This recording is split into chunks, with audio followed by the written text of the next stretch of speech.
Hi, everyone. I'm Tim Michelashvili. Welcome to the Alloutcoach podcast, where leaders from different industries share their generosity, their character, and their legacy with others. Today, I have a very unique episode because I have an artist, a scientist, and a chef who's been able to transgress differences across many cultures. He's someone that inspired me because of what he believes, because of how he transforms other people. His name is Enzo Neri. He's a chef who has been able to energize not just a restaurant, not just his friends, organizations for which he's worked, but he's transformed and energized an entire country, Republic of Georgia, where I was born. And everyone who knows this individual knows the energy and the excitement that he carries. So, Enzo, welcome. Welcome. Thank you for being here. Enzo, from Republic of Georgia in Tbilisi. Hello, Tim. Hello, Tim. So Hi. I would say, Gamar Joba, Tim. Kargat, Gamar Joba. Enzo, I'll say a few highlights from your career, but feel free to take us through your journey as a leader as well.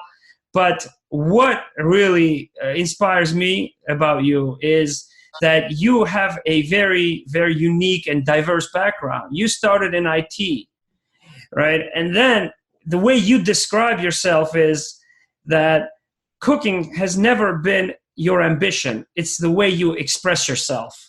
And when I read that first, as the way you describe yourself, it truly impressed me. You have worked in Michelin restaurants. You've had some great, great mentors in Italy. You are an acclaimed chef, recognized with many awards, best chef in Italy. And what you have done is you've taken your experiences and your vision and you've modernized cuisine in different cultures. You've worked in New York City. You've been on the Food Network. Yes, I've seen you. Yes, I did. I was in a CBS television with Tony on New York, and then I was also in Chopped and Food Network. You went to England. You worked at top restaurants there. Spain, right? Australia. You worked in DC in the United States as well. Yeah, I worked in Washington. Actually, Tyson Corner, yes. And then I connected with you after reading an article about you really being also inspired by Georgian cuisine, which is my native country. And anyone who knows me also knows how passionate I am about the Republic of Georgia and about Italy, what a special place they hold in my heart. So that's how I got to know you. But you're a chef that I think many people in my industry, in the pharmaceutical industry where I work, could learn from. You learn about life and about yourself once you're able to integrate everything that you don't know with what you know, which you have an unbelievable curiosity with. And I think that a lot of those who are going to listen are going to be inspired. So if you ever have been inspired in 1 hour, over this next hour, you will certainly be energized like you have never been. So let's hear from Enzo. First question I want to ask you is if you can explain to me that quote, cooking has never been your ambition, but the way you express yourself. Is this your language? Is this your emotion, cooking? Well, first of all, thank you very much for your kind words. You flatter me. Well, what it is, because in the end of the day, I wanted to do an art school when I was a teenager, and then my dad, being a scientist, he said, "What are you going to be in your life? An artist? How can you manage, to survive, to make money for yourself?" And then so I went through a different path. I studied IT, and then I specialized in what we call a biomedical engineering services. But then. So that's why I said, cooking has never been my ambition. I never had an ambition to become a cook, to become a chef. But then I realized cooking was something that was making me happy. Actually was the way I could express myself using art. And then I did in a culinary art, because in the end of the day, cooking is playing with forms. We're playing with the volumes, playing with colors, and also playing with smells. With many, so ingredients, many other things. So it's actually, I was finding myself, painting but making food. Yeah, some of the creations that I've seen you share with others are just unbelievable. As you know, I love cooking myself. For me, it's also an escape. It's also a way of expressing my generosity and how I'd like to communicate with those people who I love and who I want to kind of share my emotions with. But some of the creations that I've seen you do are just truly artistic. And that's why when I introduced you not just a chef, but an artist and a scientist. What is some of your favorites? Let's say, what are your top 3, like, most artistic creations that you've come up with? Well, my mom has 3 kids, and my mom says, hey, I love them on the same way. For me, it's like going to be like with my dishes. I don't really have something. Actually, you know what? I don't want to be identified with 3 dishes, Tim. I think, then because it is the way I express myself, it can be, a day that I like to cook certain things and another day that I like to do the other things. Definitely, as a Mediterranean person, I love seafood. I play a lot with seafood and fish. But also being born and raised in Umbria region, which is the middle Italy, we have no sea. I love also games. I like rabbit. I like pork. I like venison. So I don't know. I wouldn't tell you what is my 3 top dishes I like to cook, because I really don't want to be identified with any of them. I would say to you then that as far as cooking is an expression of myself on that moment or that day, on that situation or that feelings, it depends really how I feel, and that's what I cook. Yeah. Now, who have been some of the mentors that you've had who have helped you kind of become the chef, the celebrated chef across many countries? Well, I was lucky then in my hometown. There is a living chef called Marco Bistarelli, and at that time he opened in 1997. He opened a restaurant. It's called Il Postale Restaurant in Marco e Barbara, and he gained a Michelin star in 2000. And then I was back on school. I was back in Culinary Institute, Università dei Sapori di Perugia, and then I knocked his door.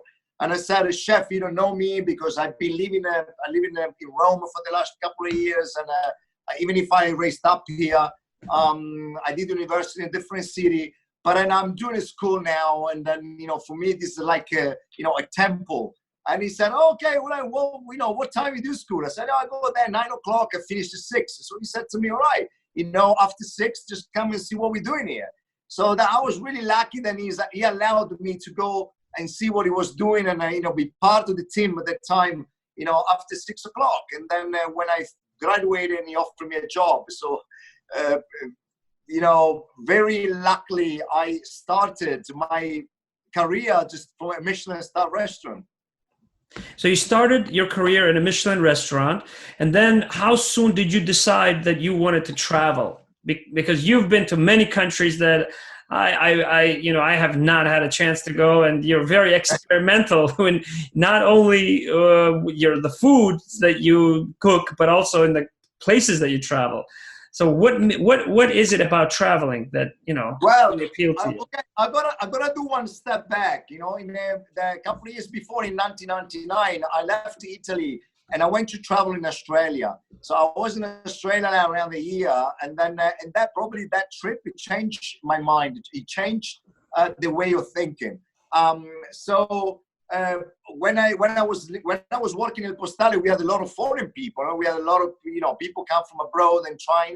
These people, these gourmet people, they travel in Europe, with the Michelin guides on the hands, and then so they, like the experience in Australia, and also this abroad clientele we used to have in a Postale restaurant, made me to think like, hey, you know what? I should learn English a little bit better than what I'm doing now, and see what's going on on the different parts of the world and the culinary scene. And then it was a guy that opened in 1971 a restaurant, an Italian restaurant in London, in a Poland Street, actually in the center of London. Then I contacted and I said, hey, I had experience, a couple of years of experience in a Michelin star restaurant, and he invited me to London to work for him. So, in 2003, it was October, I left and I started my new experience in the city of London in the United Kingdom. Yeah, and you came to New York after London, right? I believe. No, after London, I spent 4 years in Dubai. Oh, in Dubai, that's right. Dubai, yeah. I opened Sofitel Hotel. I worked for a core group. Then I developed a Riva Beach Club in Palm Jumeirah. And I opened an organic daily, it's called Sofi's, which has been awarded Best Gastro Cafe 2011. And then in November 2011, I flew to London. I flew actually to Brooklyn. Sorry, to London, to New York. But it's actually to Brooklyn, to Cobble Hill. I know that New York also has a very special place in your heart. So what is it about New York that you miss, that you always talk about across social media? There is, New York probably, is one of the top place in the world, especially for, also for, the restaurant, the hospitality industry scene. There is a lot of things actually that I love about New York. Probably the fact is it's very cosmopolitan, is a blend of culture. And then whatever you want to experience, you just find it there. And also I found the city pretty easy to live, and everything's very handy, everything is you by your hands. Probably the things that I hated mostly was the weather in the winter. Yeah. It was too cold in the winter and a little bit too hot in the summer. And so, besides the fact that we both love Italian and Georgian cuisine, you and I, there's another connection that I don't know if I have told you, but the first restaurant that I went to when I came to New York City, after I moved here, was Gradiska, where you had been a chef in New York City. Yeah. That was the first restaurant where I had a great lunch with a friend of mine. So you worked at Gradiska, right? Yes. I had an opportunity in 2014 to be the executive chef and food developer of an Italian concept. It's called Obica. So we opened the flagship American Obica Flatiron. So it was in Broadway between 21st, 22nd. But then after this, I took over Gradiska. There is a West Village. On the 13th Street between 6th and 7th Avenue, in New York City. Yeah, very cozy and traditional Italian restaurant with a modern twist. That's all we say. Yeah. You've also given back to those who want to become chefs. You teach, right? You're recently recognized in Italy at a culinary school, right? The Bufalini, right? Yes. Yeah. I've been the mayor and the president of the school. They decided to give me, a recognition for my career. So they invited me to the school. We did an event. We did a speech for the future chefs about my experience, 20 years ago in that school. That was really, really touching to be, recognized for what I did, in the last 20 years. Yeah. Just looking over your experiences, I want to make sure that those people who may not follow the culinary world truly appreciate just how one person can be a marketing resource just through their energy and the excitement that they create, because you personify the human ability to connect and develop meaningful relationships across cultures. And I hope that comes across to those people who may be in different industries, because I followed you very, very closely, through the interviews, through all the fun interviews that you've been doing, where you sing, you sing in Italian and Georgian, and, you connect with musicians. You are a person who I believe loves life. And when you love life, you are able to inspire others, and you're naturally given that energy to stretch yourself and to lift others. And those two phrases are essentially the motto, the slogan for All Out Coach. And so I want to ask you a little bit about leadership, about chefs being leaders, because I believe that a chef, just by the profession, the nature of the profession, are leaders. How do you see leadership as a part of you being a chef? Well, you're right. I mean, chef is a French word that from chief, that means boss, So a chef is none other than the boss of the kitchen. I appreciate what he said about energizing people and stuff. I believe probably I have a gift as a person, and I'm very social. I love to communicate with people. I realize during growing up with a life is a very great gift, because it's the most beautiful gift that you can have. And then I think we all all of us should inspire each other all the time. I don't have a time to be miserable. I have to find a satisfaction. I want to tell you one thing. When I was 20, I was in the Air Force. I had to do it. It was compulsory. It was a military Air Force. And then it was depressing. A lot of people at the time, take off their own life, who it was not, that strong. And then I thought, hey, I gotta find something. And I really, I have to find something something to do to find the satisfaction, or, to keep going for this year. Then I remember, and I was a bartender, in an officer bar. And then I had this beautiful garden, with all the plants and flowers dying. So, I started to buy a new soil, and then replant the plant and flowers. Then by May, during the spring, this garden was beautiful. So, that's what you have to do in life. You're going to find something. And I'm lucky that I found, this job, this work, this lifestyle. And I love it. But that's what you have to do in order to find something that you really enjoy. And then with this, you can transmit, the passion and the beauty of it to other people. I think that's what some people can be inspiring more than others, just because they'd be lucky to have found something they really love. Yeah, absolutely. Yeah, that. On my personal page, All Out Coach, I shared a post. Cooking like living for yourself has no taste, is what I came up with. And the reason why I came up with was an observation that I had made. And so that chefs always have someone else in mind whenever they cook. Yes, they may cook for themselves because of necessity, because of the time that they have, or because they want to practice. They want to get it right. Right? Very good point. Very good point, because I never really cooked for myself, Yeah, but see, I wanted to say, go back to say, what is a leader? I mean, the other day, leader is okay. You have your responsibility as a leader because you run a restaurant, so there is the business part of it. So it's a business in the end of the day. Then you have to run it. You have to make money. Yeah. But your team, your team is the people that are helping you to make those money, to make this business successful.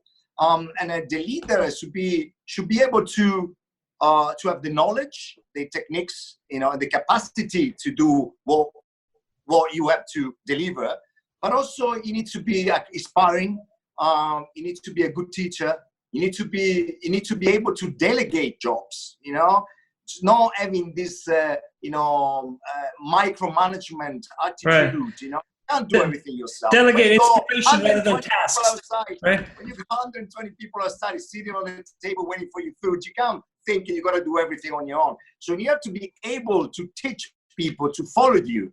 It's a little bit like when you conduct an orchestra. You can't play all the instruments together yourself, but you can conduct them. You can tell how to play the flute, how to play the violin, how to play the guitar, the drums, and everything else. The kitchen works the same. It's a brigade. So you got all these people, you're going to teach them, you're going to train them, and you're going to be able to conduct them, to tell them what to do in the right time and and be able to, as I said, to delegate the jobs, not to think like everything is gonna be done by yourself. You have to be able to do this with your kids, with your team. And that's, I think, is a good leader. So someone has the knowledge, someone has know how to delegate, someone has a micromanagement attitude, is someone who can transmit, the passion and the love for what they're doing. How have you been able to do that in a different country, in the Republic of Georgia? And it's clear that you've inspired so many young chefs, because I see how they talk about you. How many emotions you evoke from others in a new environment. How were you able to consult and be a restaurateur, not just a chef, but also a restaurateur, and bring to life some of the top fine restaurants in the Republic of Georgia, which also happens to be a very antique culture and birthplace of wine with the biggest biodiversity of grapes? How have you been able to delegate and to mentor and to inspire in the Republic of Georgia? Well, Georgia particularly, because Georgia anyway is a foodie country, and then it's getting more popular all over the world. And there is a lot of things beside me that is coming up, on a daily basis. So there are things there are people they want to learn and they want to grow, and probably they recognize me, and one of a good chef. They live in their own country. I think that's what it is. I mean, I inspire them because I have a lot of passion for what I do, and then whatever I do, I want to do in a proper way, in a professional way. Also they've been acknowledged by my background, and which is not that bad. And that's probably the reasons. Also, I got used to travel. I've been in nearly 60 countries in my life, and I 60 countries. Yeah, I did like 58, something like that. And then I've been opening restaurants, in Cyprus, in the Caribbean, in New York. I've been really developed in London, in Dubai, Kazakhstan, Ukraine. So I had a few different experience, working experience. And first of all, I embrace the culture. I'm not a guy that, he goes somewhere and then he say, hey, I'm Italian, whatever. Right. You have an open mindset, right? Open mindset. Yeah, I respect the country that hosted me, and then I want to know about them. Otherwise, how can you live and work with people if you don't understand the way they are? Because we are different. We might be similar in many other things, but we still have a different. I'm Christian Catholic. Here they're Orthodox. You might think, okay, we're still Christians, but we are different. So we have a different. It's not religion matter. It's the education matter. That's what I mean. Yeah. Like the way you grow up. Absolutely. Sadly, if I think about the 90s for me was one of the best periods of my life. Growing up on the 80s and the 90s, economic boom in Italy. But if you think what was in the 90s in Georgia, you don't really want to think about it because it was under the war. So see, there are differences, in the way we have education. But I do love embrace the culture because the only way you can understand the people is when you understand the culture. And then I think it's like a sense of respect that I have also for other countries and other countries' people. If I had the time, I would probably be able to do maybe one half of everything that you are able to fit into 24 hours. I often wonder, and so if your day is a 72-hour day versus a 24-hour day, just by how much you travel, how much you post and you share your legacy and your inspiration with others, it's just unbelievable to me. You're bridging the social media and you're leveraging social media as well as being a person who's very social, very personable and approachable from what it seems like based on the open mindset that you have. Going back to Georgia and Italy connection, right? I recently surveyed a lot of Italians and Georgians in my network. And I said, what is one characteristic in common? And one of the things that the top characteristics was open character. And that open character and that ability to connect with others, to love life is my hypothesis. But I don't know, is that what you believe is what has allowed you to stay in Republic of Georgia for 3 years and still feel like a Georgian, like a native, even though while conserving your true Italian patriotism, which is amazing. I think it's not just that. To be honest, there is many things. First of all, Georgia is a growing market, and it's always appealing when it's a growing market. I found myself someone with an international experience that I can bring, some experience to share and to help the growing market. I'm linked to Georgian people because I have a very good friend, which is Gia Piratashvili. Then he's been a friend or the father of one of my best friends for 25 years. And that was the first and the main reason why I came to Georgia the first time. I found Georgia very similar to Italy in the 90s. Not in the 90s as a retrograde country, no, because Italy in the 90s was amazing. Everybody was going out. If you go now in Italy, apart a few, big cities, the small villages, the town, they're deserted. People don't go out anymore. Here, people still love to gathering together, still love to go out, to spend time together, to drink wine. Those things I really missed, from Italy. And Georgia still has it because people, they really love to be together. There are similar to Italians, probably. I would say Italians are very diverse from north to south, and probably Georgia are very diverse. If you go to the villages in Kakheti, or to go to Guria, or if you go to Ajara, or if you go, to Tbilisi. Probably Emiratian people that are different with Kakhetian or Megrelian. But have you noticed those differences already in the short time there, by the way? Yeah. The regional differences. You have, huh? Oh, okay, great. That's great. I can recognize him Megrelian, like, even for the way he looks. Wow. You know what? When I go to Italy, by the way, and so I also have learned a lot of the regional differences, not only in the culinary world, but also in the cultural world. I've recognized those differences across the different regions as well in Italy. Now. Of course. That's what I'm saying to you. Mm-hmm. You get someone from Sicily and you get someone from Trentino Alto Adige, you put them together, you say, are they Italians? They're completely different. We've been conquered by everyone. I mean, in the northeast of Italy, there was the Austrian-Hungarian Empire. So they were like Germans and Austrians. Then Piemonte, Lombardia, until the third independence war, it was under Napoleon III. There was French. You go the south was the reign of the two Sicily. They were Spanish, Catalonia. They're completely different people, French, Austrian-Hungarian, and the Spanish people, completely different people. Do you know Mazzini and Cavour, the two politicians helped to, Garibaldi to unify Italy? In the end of the day, they said, we did Italy, let's do the Italians.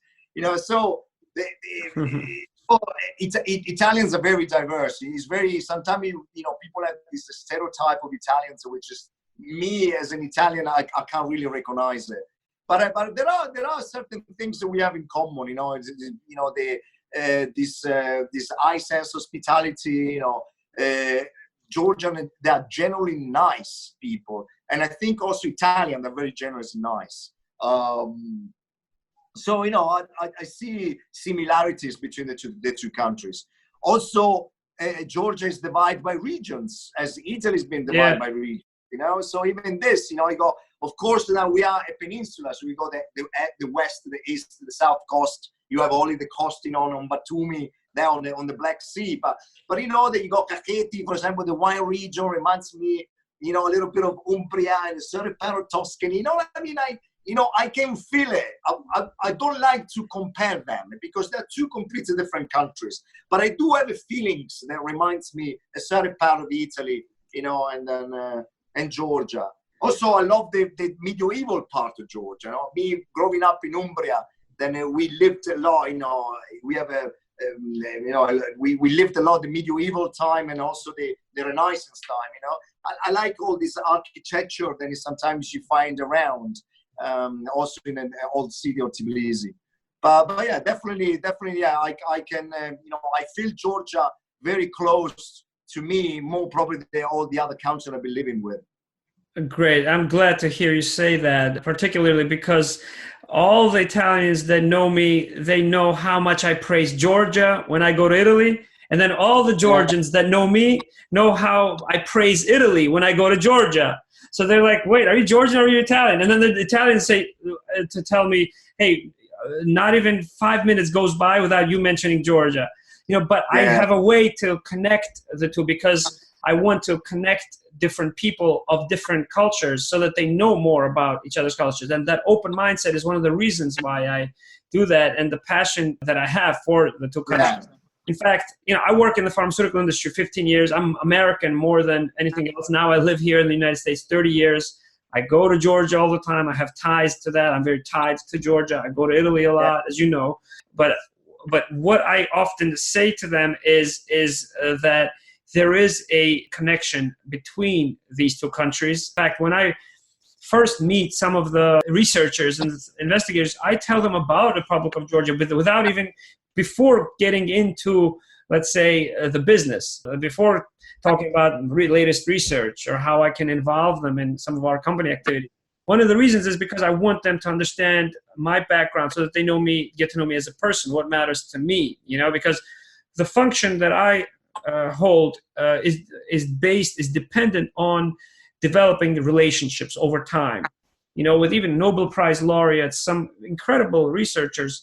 And, when I tell them where I'm from, I want to evoke emotions, just like you evoke emotions out of people. And that's what I'm focused on in this stage of my life and career, to add energy, to add excitement, and to add character to my industry, which I think is in a transformational stage now, pharmaceutical industry, which helps millions and billions of people with medications, right? Advancing medicine. But there are still things that we can do even better, how we can collaborate together. Yeah. So a lot of my colleagues are going to hear this, and they're going to probably get to know you and get to know me better. And I hope that they'll understand how they can integrate many different areas of their personal life into their professional life, because that's what social media is doing. That's what LinkedIn is doing now. A lot of people are posting on LinkedIn a lot of personal aspects of their life. And people in the professional world, they're wondering, why is that? It's not another Facebook. But you can't escape the fact that you have to take and learn from life, from different aspects of life, just like you have, right? From different cultures and different specialties. That's a little bit in a nutshell why I really wanted you to be here, because in All Out Coach, I have 4 different series on this podcast, which are leadership, mentoring, company culture, the pharma industry. So you're a person that crosses and extends borders, extends boundaries. You probably fit all of them, being a scientist as well, and leadership and mentoring and everything. If you were a scientist, where would you work? Or what would be your specialty? What would be your interest? Well, I would be interested in food.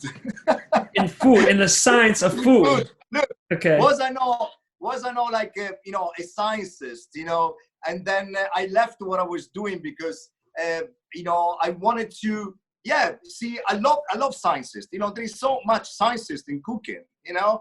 Cooking is nothing else than denature, that break down proteins. You're breaking down proteins, using different methods. It could be adding the heat, or cold, or an acidity, or an alkaline. It just do a chemical process. Then it would break down the protein and it makes the food.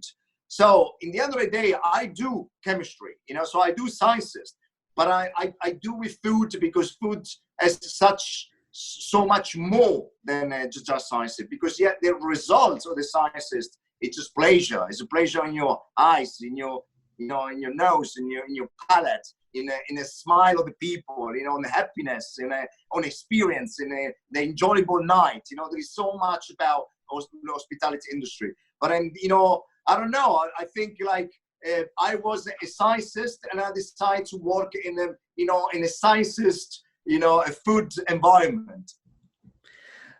Yes, there is, people often kind of wonder when they ask me what I do, and I tell them I work in the pharmaceutical industry and I develop relationships with researchers, right, Yes. across the country, right. But I also love to cook, and it's a passion of Yeah, mine, right. you And I do think that, because you yeah, do yeah. it, you do it well. Thank you.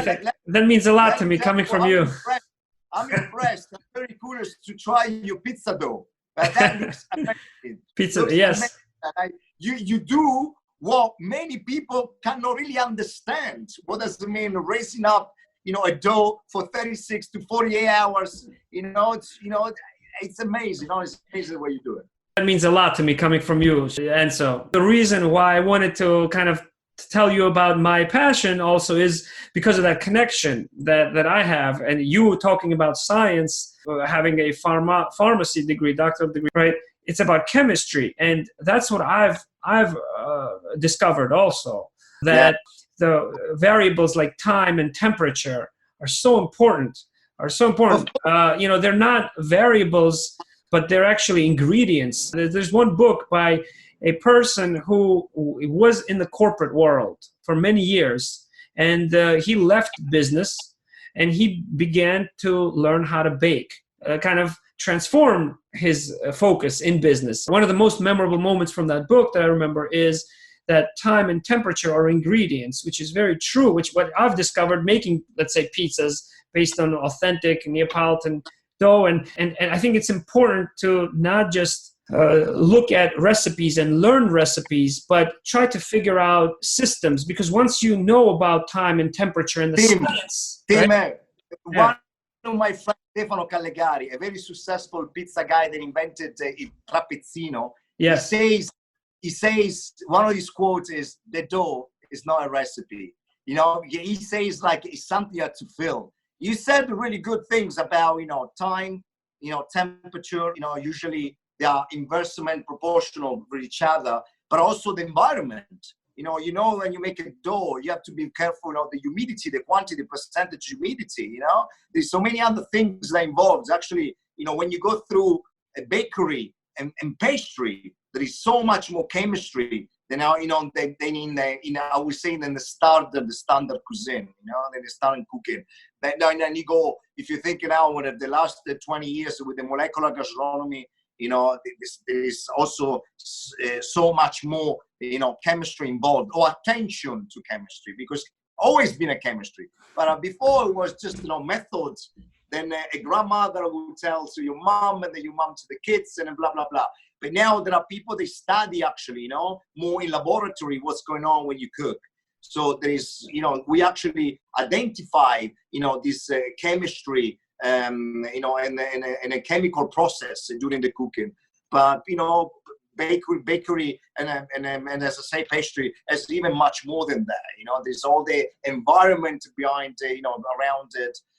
Then it can, can influence, the results of the recipes. Yeah, seeing many of your dishes really makes me think how much more I need to really learn about the science of food and the science in the culinary world, other than the science of medicine, which I've been concentrating on, because some of the creations are just incredible that I've seen, doing the foam and using some of the nitrous oxide. Right? Look, who introduced? There are many chefs, and especially the Spanish ones, from Ferran Adriano. You want to take an English guy, then is Houston Blumenthal. All these people, they brought this kind of a kitchen, cuisine level, and the cuisine techniques to another level, And then you can find now in the markets a lot of the different products. Ferran Adriano makes texturas. Then we can, you can play. You don't use maybe gelatin anymore. Use agar-agar, which is a natural gelatin, which is a seaweed and it's been dried, or you have a xanthana, which is a gum, and it helps you to as a thickener, so you don't use the flour anymore, and it gives you a better, a better taste. So there are other elements that today has been discovered, and you can use or the lecithin. The lecithin helps, to make foams, to make these air foams. Because, the chemical reaction and then they happen between the different molecules, from the molecules of the fat, molecules of the liquids, and molecules of the air. You know, I always wonder, is it possible to eat tasty and live healthy? What do you think? I think there is, you know, that I don't like extremisms, okay? And there is always this probably a marketing way, you know, to talk about food, you know. Yeah. Today I was actually, you know, I said, oh, vegan, you know, that's very wealthy, you know, very, very healthy, you know, and I'm thinking, well, you know, you need some proteins as well, you know. So I think the real diet that we, all of us should, you know, should have an approach to. It's a balance, you know. That's for everything in life. Everything's about balance, you know. I'm a Libra, so I know a lot about balance. Yeah. I'm always researching the balance. You know, even like, you know, frying some chips is not that bad. You know, if the oil is completely new, you know, it doesn't go to the smoking point, you know. So everything can be done, you know, can be eaten, you know, as far if you do it, you know, you balance it, you know. And then, you know, if you take Italians, they're not really fat people, but we eat pasta every day. But no, we eat pasta with a certain, you know, using unsaturated fats or certain sauces that are not that greasy, and we eat carbs during lunchtime, so we have the rest of the day to actually digest, you know, and burn the energy of the calories, you know, with the energy, the calories, you know, absolutely, the carbs we have. So, you know, I think it's really like the best diet, and it's you know, a balance, you know, balance. Then, you know, you know, as an Italian, you know, we have this Mediterranean diet that actually has been discovered by you know, by an American officer, you know, was a American officer. Then he realized that the soldiers that were fighting in Italy, they had less problems, you know, the other soldiers in the rest of Europe, because he realized that the alimentation, the food that they were having, it was much more healthier.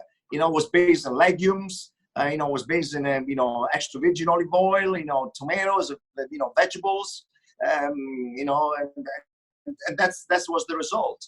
It's amazing to me to see the evolution of a lot of the new cuisine and new products that I see.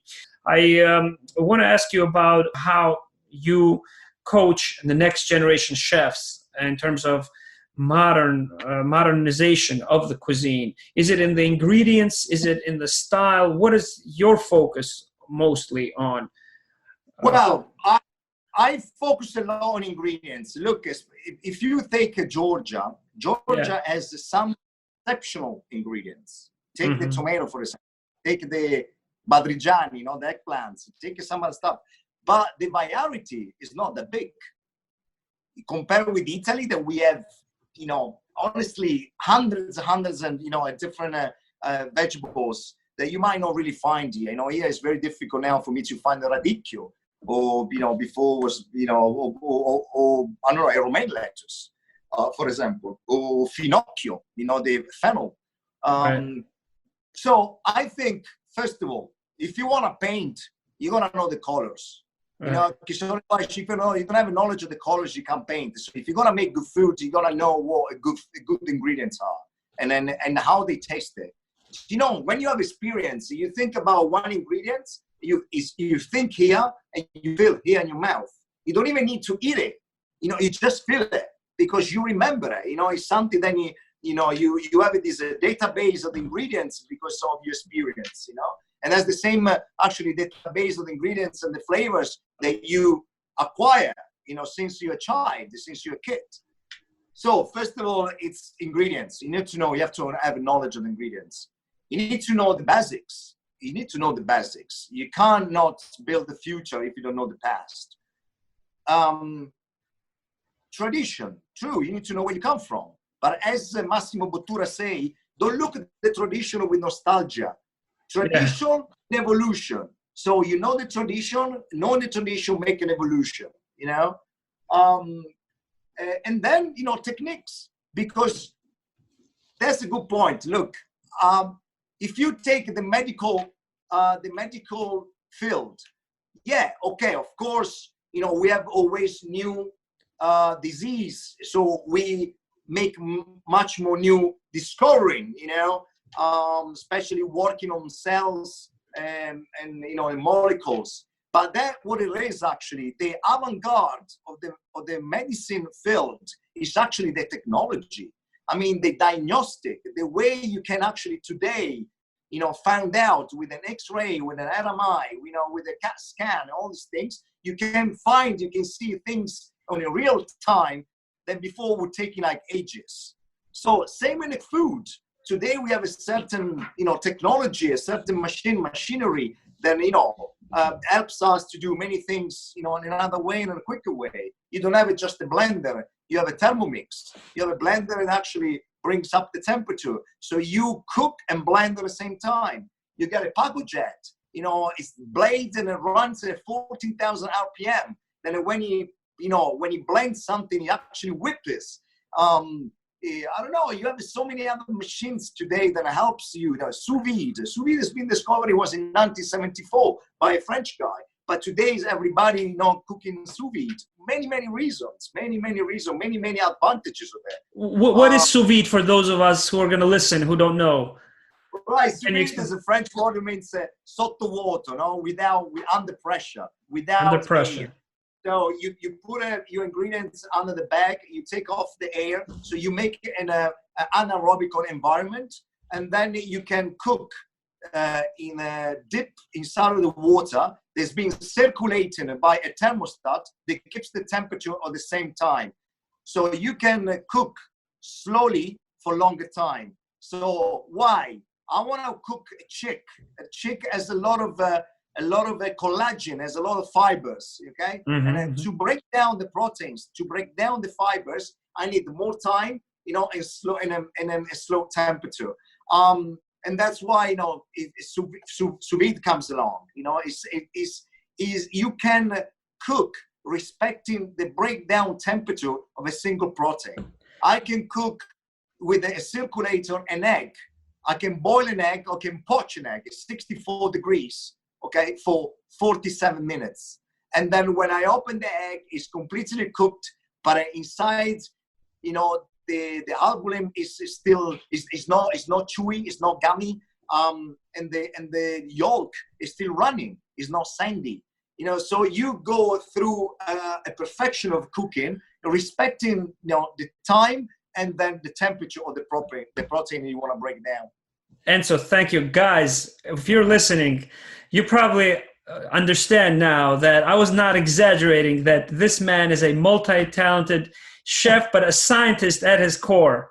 All right. So thank you, Enzo. Once we understand the root cause of what we do, and the systems of what we do, we can apply techniques that are not going to be limited to one recipe, but to many more recipes, right? And to the way you can maybe change one aspect, one variable about a recipe, or how you look at something that you've done traditionally, but do it differently. I mean, in fact, the first article that I wrote about you was about the chocolate version of the khinkali, which is a national dish in Georgia, right? The chocolate ravioli, which we have our own cousin too, right? A lot of the Orthodox traditionalists, the conservative, didn't like that much. I'm sure. Yes, but in science also, a lot of people did not like blood transfusions when they were first introduced. But let me tell you, right? This is funny because, to be honest, this is not even an invention. A chocolate ravioli, exists in Italy, right? For many years. Yeah, but not only many regions in different way, but it's something that goes back to 17th century. Okay, so it was a magazine. They asked me, Enzo, can you come up with a Georgian dish in Italian way? And then the first things come out of my mind was the khinkali. Khinkali is the dumpling, with the meat inside. And I want, only meat. You can do also vegetarian. And just thought, okay, this is an amazing dish. What can we not do a dessert? A dessert dish out of it. In the end of the day, the only things I used was the shape of it. And then find a similarity with the cheese that you have, a kind of a cottage cheese. We have a ricotta, you have nadughi. Nadughi, yes. I said, okay, in Italy we do this ravioli with the ricotta, I'm going to use nadughi. You have a beautiful nuts, I'm going to put inside some nuts, like walnuts, hazelnuts, So the only things I did, I said, hey, I want to take one dish which is very popular in Georgia. I want to use the ingredients of Georgia, and I want to make something that reminds me Italy as an homage to Georgia.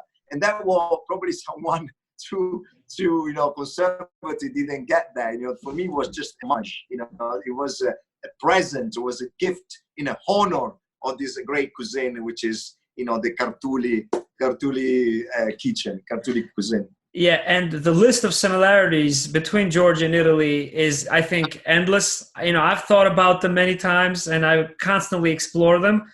But if you want to talk about, let's say, last names ending in vowels, Georgia and Italy are the two countries, right, with all the last names, or most, right? In Italy, you have the Latin names, right, De Santis and so forth.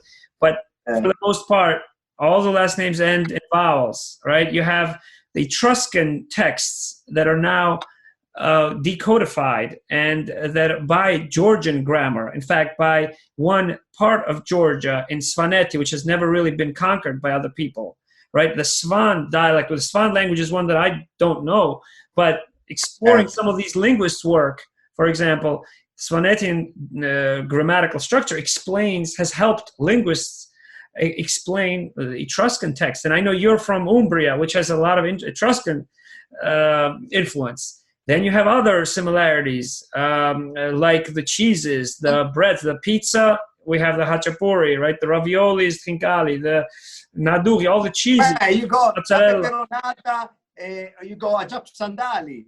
Ajap sandali is very similar to caponata in Sicily, or peperonata italiana. It's really, you got all these vegetables, braised and cooked, and then you finish up on on tomato and stuff. Yeah, I know there is so many. The lobbio, the way you do the lobbio.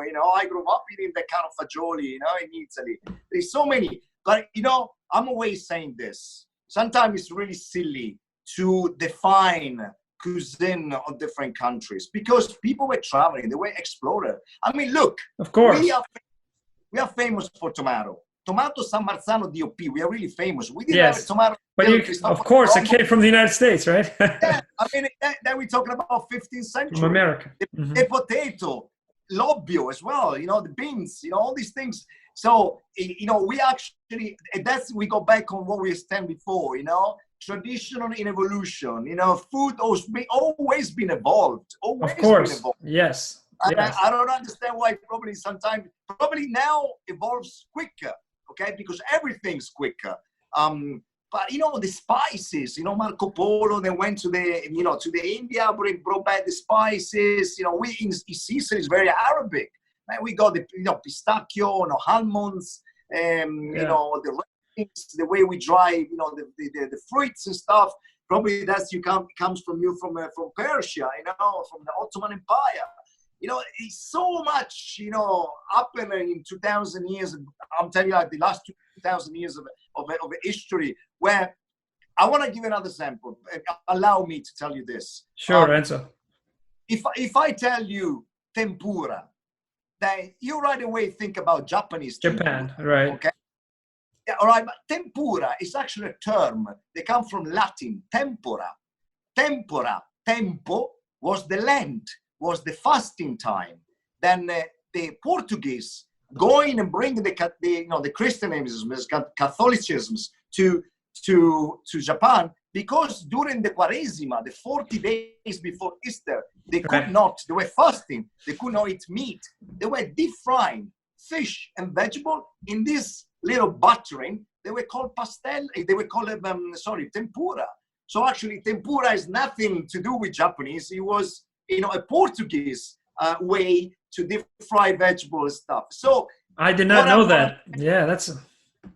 Yeah, you can Google it and I'll have a look. No, I trust you. Yes, absolutely. Tempura is a Latin word that comes from tempora, which is in Italian means tempo, so the Lent, so there is no really border between cuisines. Yeah, there are the way cuisine developed in different countries probably also because of the climate. Why in south of Italy everything is more spice? It's more spicy because it's much more hotter. So the spice would would lower your pressure, your blood pressure. So you will feel a little bit hot in the beginning, but you will feel released and, and more fresh after you eat. In the north of Italy, it was cold. They didn't need to, to lower the pressure. Yeah. That's why a lot of hot countries have, Chile, you get Mexico, you get India, you go to Sri Lanka, you go to some part of Asia, it's very important to understand the environment, to understand the culture, it's very important. But also what I want to say is that what you're saying on the similarity between foods, it's just because, there is no really border with each other. They are just the way they've been probably originated and the way they develop, through the years because of the environment. Living in the United States, I can tell you that I've met people from so many different ethnic groups and cultures that I had never a chance to before. And one thing that I've truly realized is that we have a lot of common fallacies that we have to get over. And there are many more things in common that we all have than differences. And what makes us different is not really where we come from, what religion, what background, what language we speak, what we say, but what we do ultimately, I think. Yeah. What we do and, how we behave. And, that's one of the points that I like to get across when I coach outside of work, at work, try to find similarities. And your open mindset, what you do is personifies and really, for me, is very, very natural and genuine. Talking about history, how history as well as environment influences, the culture of cuisine also. From an environment perspective, one hypothesis that I had made was that the reasons for the cheeses tasting similarly from Georgia and Italy may be just the environment, the kind of milk. For example, if you want to make a Georgian suluguni, right, which is our version of mozzarella or fior di latte, right? Or like imeruli, which is similar to, let's say, primosale, Italian primosale cheese, cow's milk, right? Fresh cheese. Yes. I think you can never get that same taste if you make that cheese here. And that's why, I always, when I travel, actually, I'm more conservative than you are. So I like to travel to those cultures and countries where I like the food and when I know the language. So that's why I want to learn all the languages the rest of my life so that I can travel a little bit more. Look, very, very true. I'm sorry if I interrupt you. Very sure. Why there are legislation in Europe about this. Parmigiano Reggiano means it's the cheese from Parma. Reggio Emilia. Okay? So, yeah. If you use the milk not from the region, if you don't make the cheese on that region, with that kind of environment, with that kind of humidity, with that kind of bacteria, because that's what people forget about it. A cheese you make with bacteria, with enzymes and bacteria. Those bacteria are on the area. So that cheese will never be the same or whatever in another part of the world unless you really find something really similar to that. So, Enzo, my new hypothesis is that it's not just that the people may be similar in Italy and Georgia, but the cows may be genetically similar as well. Yeah. And there's evidence for that, by the way. Genetic studies.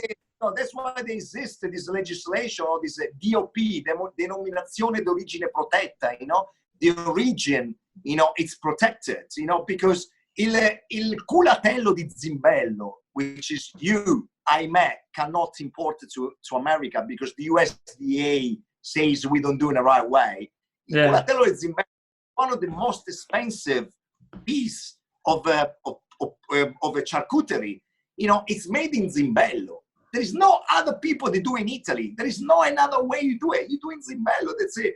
And if you actually Google it and you see some of the videos, they show you in the morning. They open they open the windows to bring this breeze, and this air for the area, that would mature, the charcuterie in that way they want it, And so this is very, very specific, actually, very, very specific on the origin of the ingredients, and also even if there are similarities between the way we do cheeses and the result of the cheeses, it's very important, actually, we recognize, the origin of it, Yeah.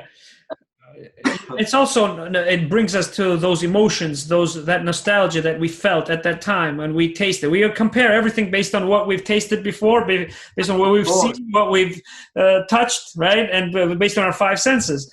So, for example, think of the soup in the Ratatouille movie, when you have this, the sip of the soup in Ratatouille, and then he goes back to his grandmother, like, woo, just go back on that feeling. Yeah, very true, very true. And I'll give you two examples from my life. Two friends of mine from Naples, from Napoli, and they brought some cheese, fior di latte, from Sorrento, from Latteria Sorrentina, and it's fresh milk here in New York.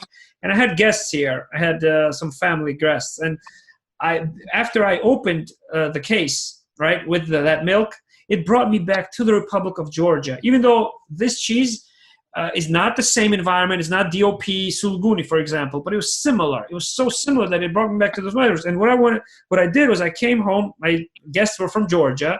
I didn't tell them where the cheese was from. As soon as they saw it, it was three of them, Enzo. So my hypothesis worked in three of them. They said, is this Sulguni? Just by and then when they tasted it as well, not just when they smelled it. Another point about taste that I'll make is that I grew up in the Republic of Georgia, but I came here and I've spent most of my life in the United States, right? I was actually 10 years old, but when I tasted the Georgian wine brought from Georgia, I was 18, and it was in the United States here. And as soon as I tasted it, even though I hadn't really drank probably much wine, right, before age of 10, it brought me back to the grapes in the Republic of Georgia, to that, to our taste. So yes, maybe it's a familiarity. It may be something that. What was that? Saperavi? What was that? It was a Saperavi. It was actually it was a white wine, and so it was Arcazitelli. But one of my favorites. Yeah. So I'm not a connoisseur of wine. I try to remember the grape and the region. I love many Italian wines, many Georgian wines. But what really sticks in my mind about that moment was how I was able to really recognize, and to this day I know what an authentic Georgian cheese is or wine is versus others. So yes, we say that we have some of the oldest wine drinking vessels, right? The amphoras that we call qvevri, things like that. Yes, we have some of the oldest wine drinking vessels, but it's something that we're familiar with. So I always say when I meet, physicians also, when I talk to them about wine, that look, it's the oldest, it's in the Guinness Book of World Records, but I don't say it's the best. It's just something I'm familiar with. And it's, that's all.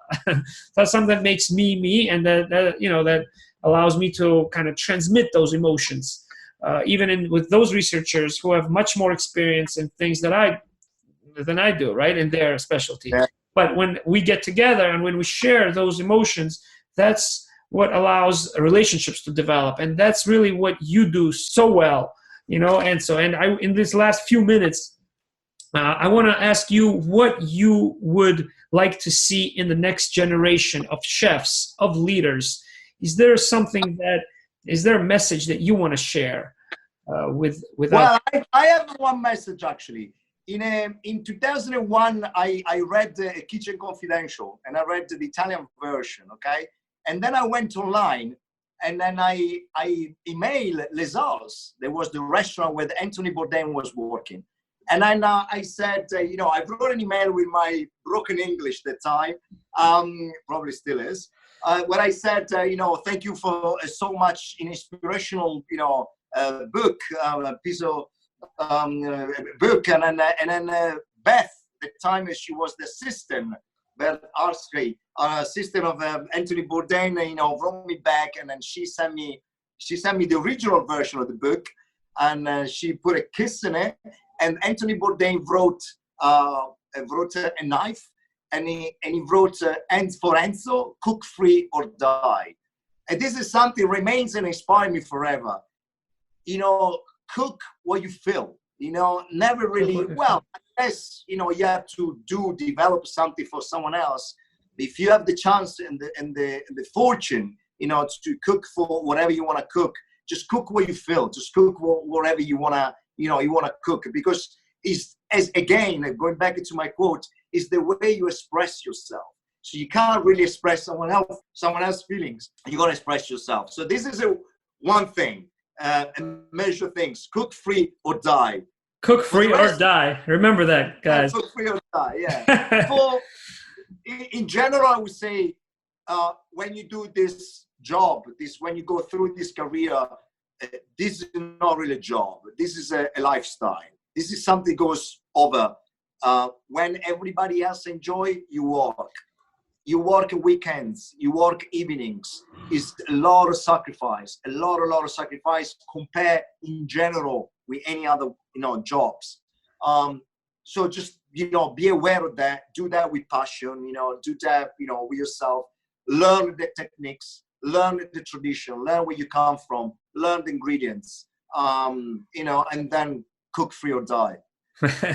Yes. Enzo, where will we see you in the next few years? Can you give us a hint or a preview of some of the plans, some of the projects that you're excited about in the future? Well, you never know, because you live in Georgia, in Georgia. No, sorry. Sakartvelo. Sakartvelo. That's how we say it. I wanted to say Georgia. I don't know what comes out in Russian. But I want to,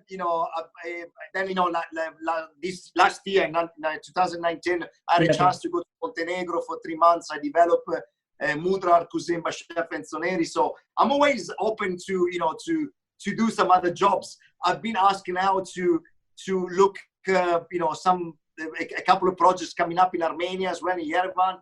But I definitely will be in Georgia. I'm based in Georgia.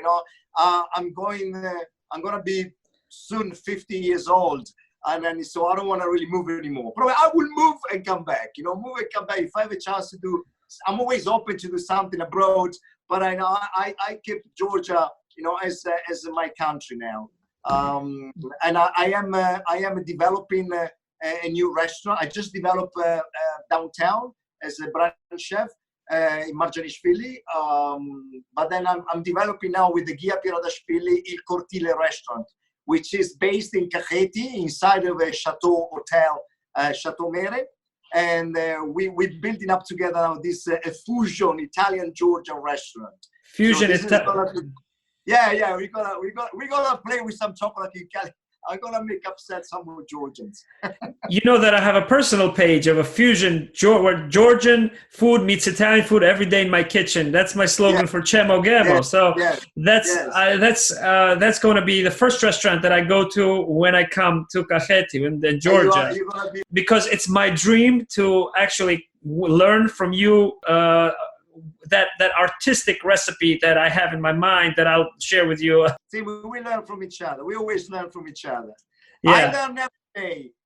You mentioned Washington D.C. Yeah, I had a chance to have my first J1 visa internship with Fabio Quattrocchi. He's a talented chef, and he owns 5 restaurants now, which is 2 Michelin star in Georgetown, in Miami, and a new one in Venice, in Italy.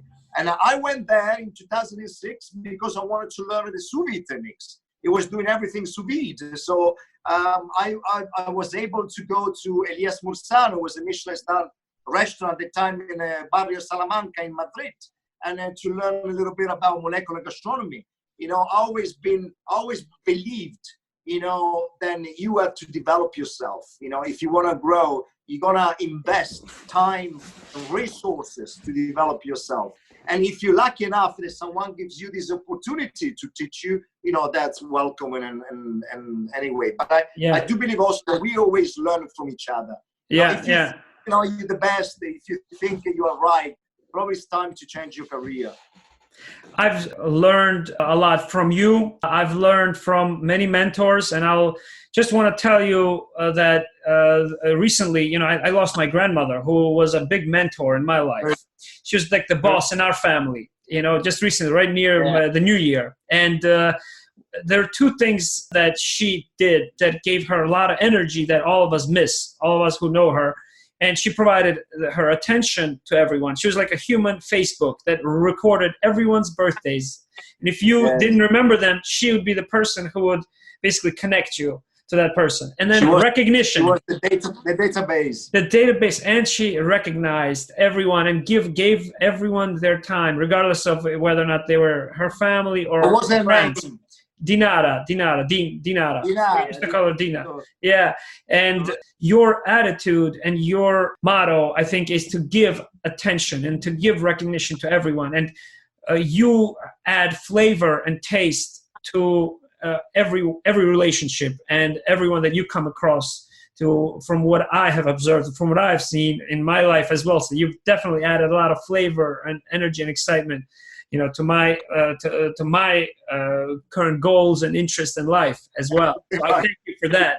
So cooking, like living for yourself, has no taste also, as I believe. And speaking about our discussions on time and temperature, I think it's today in 2020 to increase the generosity that we have and increase that attention and that recognition to others, so that we increase not just the time and the temperature and its importance in our recipes, but let's increase the time and the temperature in the relationships with other people. I agree with whom we come across. That's what I would love to, for people to understand who are going to listen to this. Yeah, I agree with you. Any comments on that? I agree with you.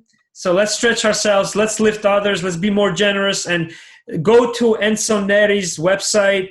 If you have any other questions, if you want to be inspired and you want to cook the next best dish, do it for somebody else. Like he says, cook free, be generous, cook free, right? Yeah.